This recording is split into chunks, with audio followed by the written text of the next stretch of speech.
capital for having. Being is the seed capital for doing. Being is the seed Capital for doing. So being is the genesis. It's what doing springs out of. Yes. Right? So we have to focus on the becoming. God is most concerned with us becoming more. Sanctification. More what? More like him. Yeah. Right? We are concerned with having more.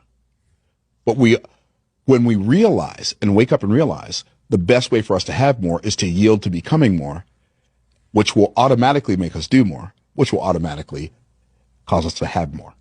Yeah, and this is my whole point when people I'm just like, well, you just need Jesus. Like, if you accept Jesus, the next step is you're going to become more like Jesus. And all of these If you're yielded. Yeah. But if you resist, then you're not going to become more like Jesus. Because a lot of people receive Christ, but then they have this internal resistance because they want to hold on to the past as they walk into the future. Yeah. It doesn't work. You got to die to your old self. Yes.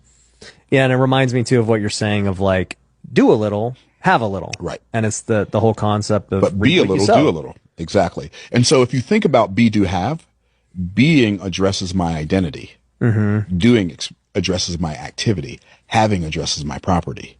So it starts with identity. Mm-hmm. Taking identity causes you to take action, and then you action have fruit. Produces property. Yeah. Exactly. Okay. And when you think about it, even when Moses asked God, God says to Moses, hey, march into Pharaoh's office, tell him I said, let my people go. Moses asked a question. He says, who shall I say has sent thee? Now, when I first started reading that, I'm thinking, this is the worst question in the history of the world. Surely he can come up with a better question than that, right? In my youth, I'm like so delusional. I'm thinking, bro, I would not ask that question. Like if it were me, Moses, I know you're Moses and everything, and I'm just me, but the question I would ask, what can I tell Pharaoh you said you're going to do if he says no? That would be the question I ask, right? But Moses understands that authority is always an identity issue. Right? And so he said, who shall I say has sent you?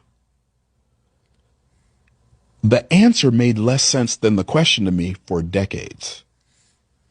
Tell him that the I am, that I am, has sent you.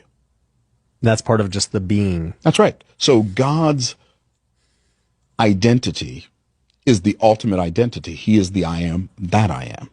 In fact, even if I am an atheist, I can't tell you who I am without first telling you who he is, because I have to say I am an atheist. So I told you his name before I gave you my identity. Oh, they ain't gonna like that.